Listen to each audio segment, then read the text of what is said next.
ya ya kamu. Seorang Farah dulu, katanya dulu Mas Nur pernah lihat aku. Nah itu dia.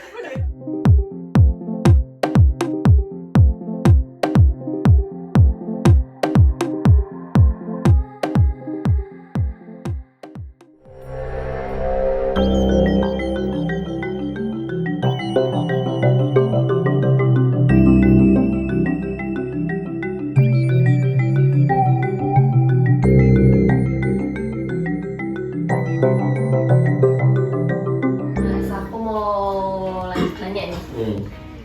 Gimana pendapat Mas Lulu melihat aku sebagai seorang Farah Sendiri. Dan seorang Farah sebagai model. Adakah gitu. perbedaan dari dulu sampai sekarang? Karena aku cukup mengenal kamu lama ternyata ya. Gila, lama banget. Lama. Kalau perbedaan kamu sebagai Farah, alhamdulillahnya kamu nggak berubah sama sekali sih. Aku tetap ngeliat Farah yang dulu gitu. Ya kamu. Seorang Farah dulu, katanya dulu Mas Nur pernah lihat aku.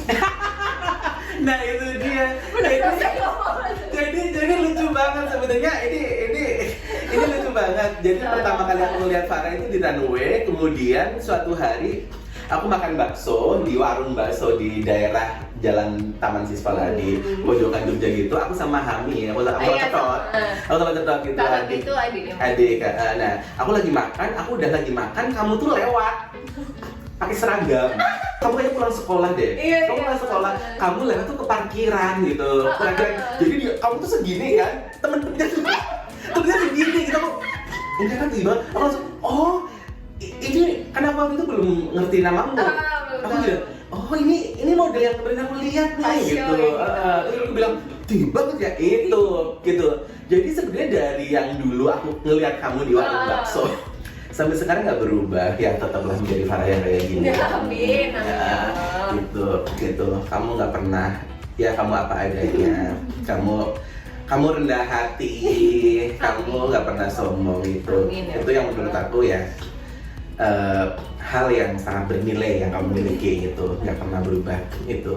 Kemudian dari Farah sebagai seorang model ya. Oke, aku coba lah ngeliat, oh iya, ada beberapa yang kayak ngeliat, pose Faradina itu aja, ya kayak gitu kan. Tapi memang karena menurut aku memang banyak brand di luar sana gitu ya, ini ngomongin tentang fashion ya, memang ada beberapa brand dengan karakter yang di luar kamu gitu. Harus strong lah, harus childish, harus yang meliuk-meliuk gitu. Nah mungkin memang challenge kemarin memang baru buat kamu. Iya, memang challenge. Iya, karena ya maksudnya kemarin nih kamu banyak mendapatkan pekerjaan yang memang mungkin masih aman ya.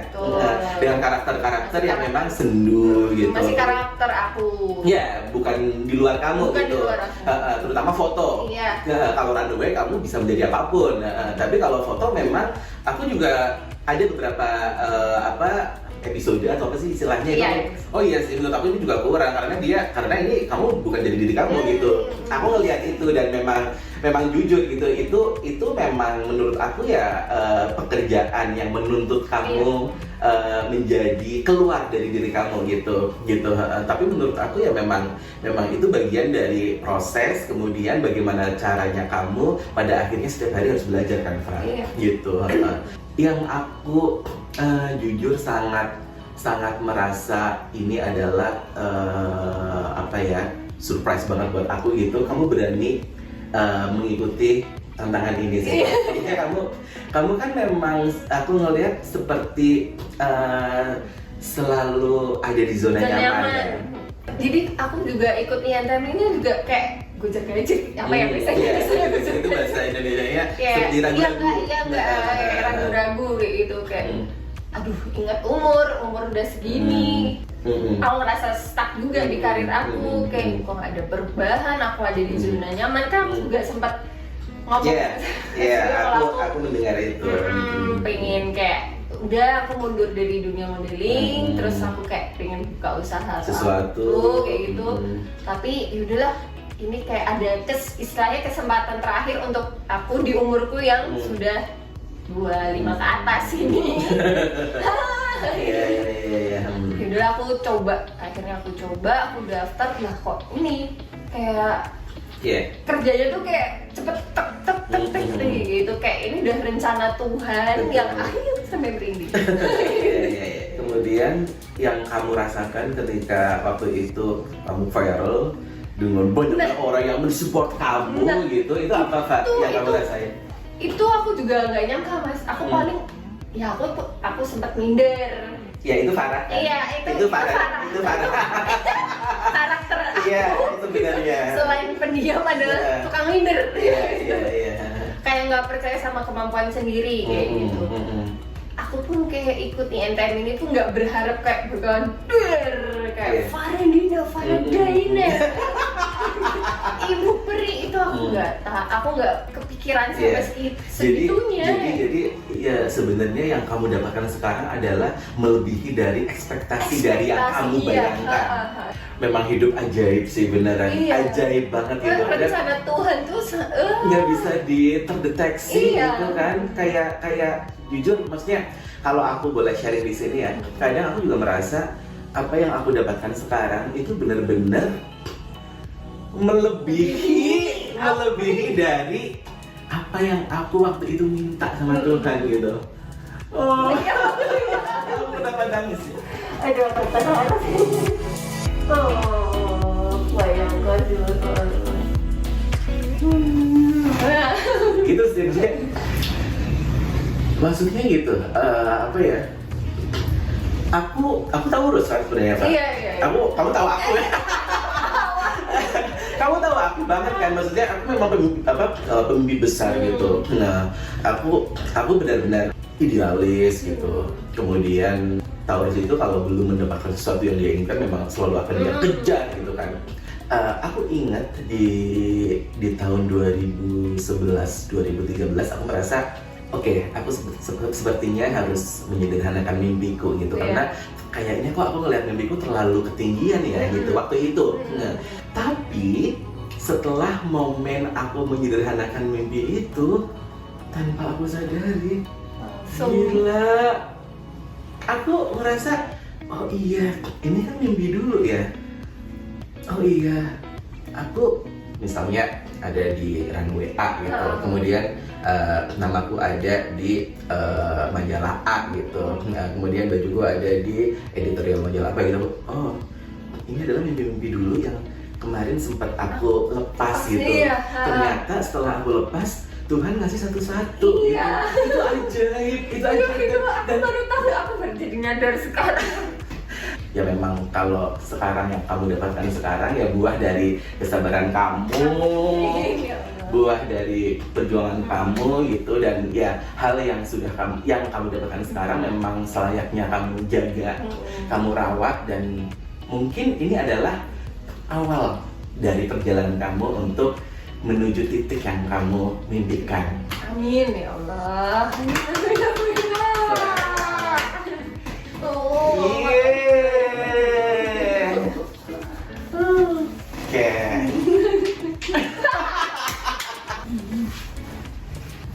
Nah, tadi kan aku juga cerita ke Mas kan aku ngomong kayak misalkan di umur, ya aku kan sempat minder di umurku segini, terus perjalanan karirku juga kurang lancar, terus aku juga sempat berpikiran kalau misalkan aku berhenti dari runway ini gitu. Terus kira-kira apa yang kamu kerjain kalau memang waktunya harus berhenti gitu ya.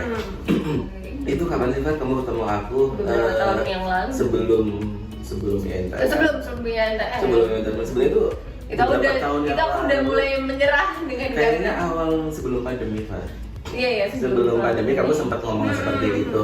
Tapi yang aku ingat waktu itu adalah kemampuan atau talenta terbesarmu kan memang runway catwalk gitu. network itu. Dan ya aku pikir memang jalan ataupun ruang yang paling tepat untuk kamu mengeksplorasi kemampuan dan membagikan ilmu itu ke orang lain, ke anak-anak yang lebih muda adalah ya catwalk gitu, modeling gitu. Aku waktu itu hanya bilang itu ya, bilang itu. Terus setelah itu kita baru mulai berencana, kemudian kita mulai berpikir kira-kira kalaupun itu menjadi sebuah project modeling akan seperti apa, dengan sistem seperti apa, dengan karakter yang dibangun seperti apa, gitu kan, gitu. Itu, nah kalau itu memang kita mulai ngobrol pelan-pelan ya Far ya. Tapi waktu itu memang aku juga mulai sedikit demi sedikit untuk mengumpulkan narasi ya, untuk dijadikan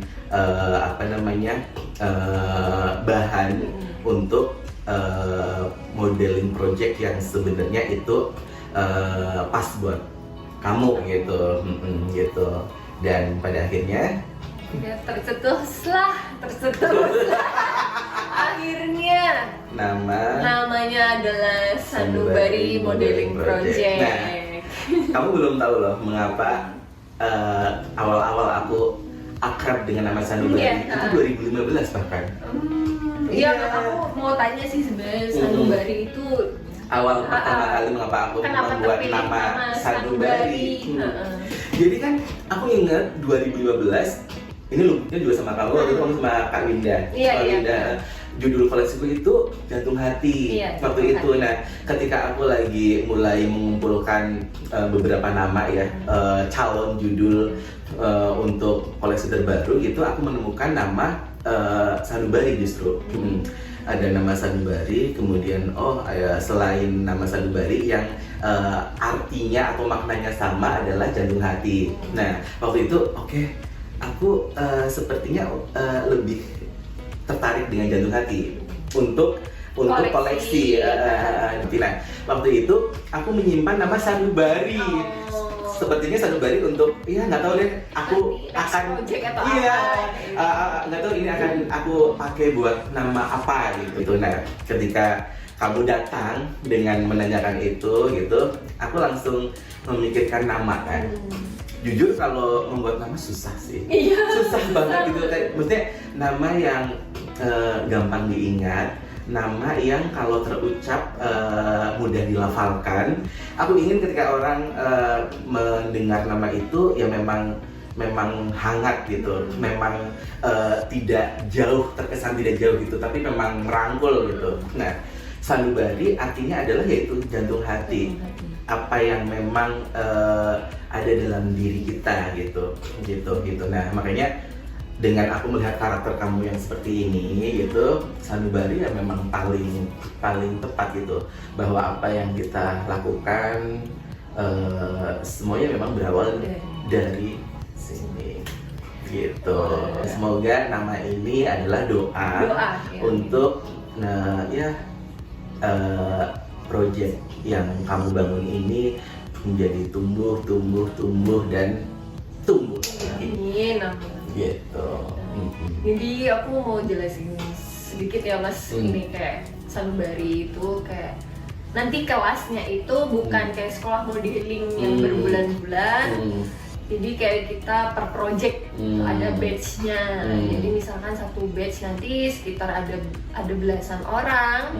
Itu nanti kita akan kayak latihan catwalk, photoshoot, terus nanti ada graduation.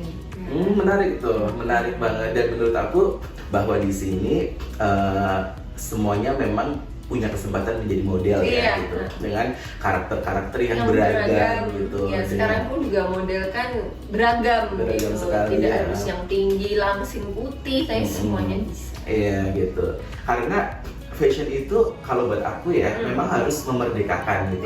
Harus memerdekakan, siapapun itu memang bisa mengenakan itu dengan merdeka gitu, tidak terintimidasi dengan orang lain gitu. Dan sebenarnya itu yang selalu aku keluarkan di beberapa campaign aku beberapa tahun yang lalu kan Far gitu. Maksudnya secara usia pun gitu, ada beberapa model yang memang aku membutuhkan mereka di usia-usia yang sudah sudah matang Iya. gitu, sudah berumur gitu. Kita bisa jelasin juga ya Mas, campaign Sanubari yang Oh, yang kemarin kemarin. itu. Itu gila ya Pak. Itu mungkin ada beberapa part yang mungkin mereka ada yang kurang paham atau gimana. Mungkin kita bisa bantu jelasin. Nah, jadi gini, suatu kehormatan banget ya Pak, di campaign kita yang pertama kita berkolaborasi dengan Bramski. Iya. Nah, Bramski ini Videografer, fotografer. ya, dan dia udah kenal lama banget sebenarnya dari ya. dari Awal-awal. dari lubuk kedua ya. Iya, Dari lubuk kedua. kedua. Mengapa juga aku mengajak Bram gitu, karena ada beberapa baik dari segi visual maupun dari segi narasi gitu memang Bram sekali gitu. Jadi yang ingin aku tampilkan di beberapa scene di sebuah campaign kita, kayak misalnya kamu ada di pantai gitu kan, kemudian kamu makan ayam, kamu cuci piring gitu, tapi semuanya tuh dibuat sangat estetik gitu. Kamu sudah memakai baju yang sangat fashionable gitu ya, tapi kamu melakukan hal-hal keseharian dari sisi dua hal yang berbeda. Kamu sebagai seorang Farah yang memang melakukan hal keseharian seperti halnya orang lain. Kamu cuci piring, kamu pun makan juga makan lahap, bangun tidur gitu. Dan maksudnya kamu tahu kan kapan harus makan banyak, kapan memang kamu harus mengerem makan gitu. Nah, aku pikir ini bagian dari campaign kita yang memang kalaupun kamu menjadi seorang supermodel, kamu juga tetap harus merdeka gitu. Ada scene makan, ada bangun tidur, tapi kasurnya kita bawa ke teras, kayak gitu. Nah, visual-visual seperti ini kan memang selalu aku bangun bersama Brams di awal-awal banget kan Far gitu. Satu-satunya orang yang bisa mewujudkan ini dengan sangat epic, dengan sangat puitis, dengan sangat grande gitu, itu ya Brams gitu. Dan ya alhamdulillah semuanya dengan lancar. Semuanya alhamdulillah. Berarti total berapa hari kemarin? Total kalau aku sendiri tuh kayak 4 belum foto sama aku, berarti 5 ya. 5 kemudian ya kita menampilkan beberapa figur ya yang mewakili dari karakter-karakter yang memang nanti bisa kita develop untuk model di modeling itu, Sanubari itu gitu. Ya. Sangat menarik gitu, sangat menarik, dan yang paling epic adalah foto Farah Daina dicetak dalam ukuran yang sangat besar, kemudian ditempel di truk. Di truk. Itu maknanya apa sih Mas Lur? Aku merasa kata fashion, kata supermodel itu kan memang gemerlap ya, bergemerlap gitu, jauh dari jangkauan gitu. Aku ingin, ini ada hubungannya dengan koleksiku sih Pak, ada hubungannya dengan apa yang memang aku bangun di brandku aku sendiri gitu. Aku ingin fashion itu juga dekat gitu. Aku ingin fashion itu juga manusiawi gitu. Campaign itu kan memang biasanya ada dipasang di sebuah baliho besar gitu, atau memang membutuhkan sesuatu yang memang di kota besar atau di sesuatu yang memang terlihat banyak orang gitu. Nah, makanya di situ bagaimana kalau memang malah kita print wajahmu gitu, kemudian nempel di truk gitu, yang seperti halnya kita lihat di setiap hari di Jogja, di gang-gang kecil, di jalan besar menuju Wonosari, yang tertulis apa Pak? Kutunggu jandamu. Gitu. Nah, maksudnya ini adalah campaign modeling project itu, tapi bahwa keseharian sesuatu yang dekat dengan kita bisa ada loh di beberapa part ini gitu. Karena ya aku merasa bahwa akar kita di sini kan, akarku di Jogja itu, kemudian visual-visual yang ada di campaign itu benar-benar terangkum dengan sangat indah, epic, puitis gitu, yang simbolik semua gitu. Dan ya aku pikir ini adalah perjalananku secara kekaryaan, perjalananmu secara karir yang perlu kita rayakan bareng-bareng bersama. Ya. Semoga lancar semuanya. Amin. Oke, Mas Lulu, terima kasih banyak udah mau ngobrol-ngobrol sama aku di vlog aku. Yang beginilah, belum proper banget. Gak apa-apa. Terima kasih untuk segalanya, dukungannya, doa-doanya selama ini.